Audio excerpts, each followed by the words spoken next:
இப்போ சொன்னது அப்படியே இன்னொரு வாட்டி சொல்லுங்க. அரிசி அவர்கிட்ட வாங்க வேணாங்க.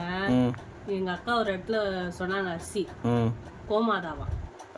அந்த அரிசி சூப்பரா அப்படியே மெலிசா பிரியாணி அரிசி மாதிரியா இருக்கு. இன்னைக்கு கூட எனக்கு அந்த பிரிஞ்சி சாதம் எடுத்துன்னு வந்து கொடுத்தா. அந்த அரிசிக்கு வந்து இப்போ ப்ரமோஷன் பண்றீங்களா?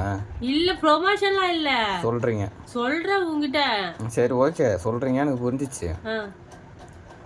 இந்த மாதிரி ஒரு மாசம் என்ன தெரியுமா சொல்றீங்க, அந்த அரிசி வேணான்றீங்க. ஆனால் காலியான உடனே அரிசி சொல்லு, ஃபோன் பண்ண சொல்லு அப்படின்றீங்க.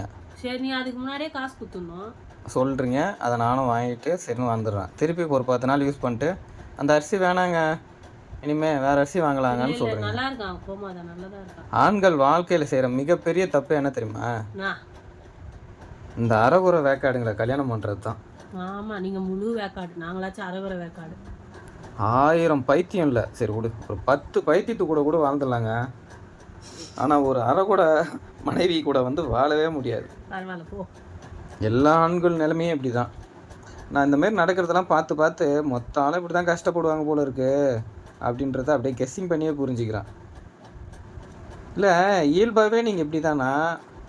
பெண்கள் தான் கேட்குறேன். இயல்பாகவே இப்படி ஒரு மென்டல் மைண்ட் தானா? மென்டல் மைண்டில் எங்களோட சின்சாரிட்டி அந்த மாதிரி. அப்படி சின்சியராக ஒரு விஷயத்தை வந்து 2000 ரூபாய்னா ஒரு பொருள் நாங்கள் அதை கம்மி பண்ணுறதுக்கு 1000. இல்லை அது சொல்லுங்க. நான் இல்லை அந்த மென்டல் மாதிரியே யோசிக்கிறீங்க, பேசுறீங்க, பண்ணுறீங்களே, அதனால கேட்குறேன். இயல்பாகவே அந்த பொண்ணுங்க அப்படிதான். பெண்ணுக்கு பின்புத்தின்னு சொல்லுவாங்க தெரியுமா? பெண்களுக்கு மென்டல் புத்தி. நீங்களும் நிம்மதியாக இருக்க மாட்டீங்க, எங்களையும் நிம்மதியாக இருக்க விட மாட்டீங்க. நீங்களும் கரெக்டாக நடந்துக்க மாட்டீங்க, நாங்கள் கரெக்டாக ஒரு முடிவு சொன்னால் அதையும் கரெக்டாக ஃபாலோ பண்ண மாட்டீங்க. போன வாட்டி என்ன பண்ணீங்க? நல்லா பேசுகிறாங்கன்னு ஓட்டு போட்டிங்க. இப்போ கரண்ட் பில் ஏறி போச்சு. பாலிடிக்ஸ் வேணான்னா அனுபவிக்கிறது நாங்கள், அனுபவிக்கிறதுன்னா பாலிடிக்ஸ்லாம் வேணாம்லாம் சொல்ல முடியாது. எங்கள் அண்ணா சொல்கிறாரு அரசியலே வேணான்ட்டு. அந்த மாதிரியா? நம்ம உயிர் வாழணும்னா அரசியலில் இருந்து தாங்க ஆகணும், நல்லதை கெட்டதை பேசணுங்க, புரியுதா? இவ்வளோ பைத்தியத்தையே சமாளிக்கிறோம், அரசியல்வாதிகளை சமாளிக்க மாட்டோமா? கெட்டவன் என்னங்க பண்ணுவான்? நம்மளை வாழ விடாமல் பண்ணுவான், இல்லை நம்ம உயிரை எடுப்பான். அதுக்கு மேலே அவனால் என்ன பண்ண முடியும்?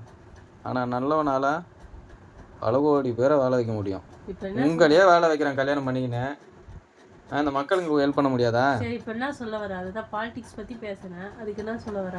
அதை அடுத்த வீடியோவில் சொல்கிறேன். இதுதான் சஸ்பென்ஸ். Very very nice.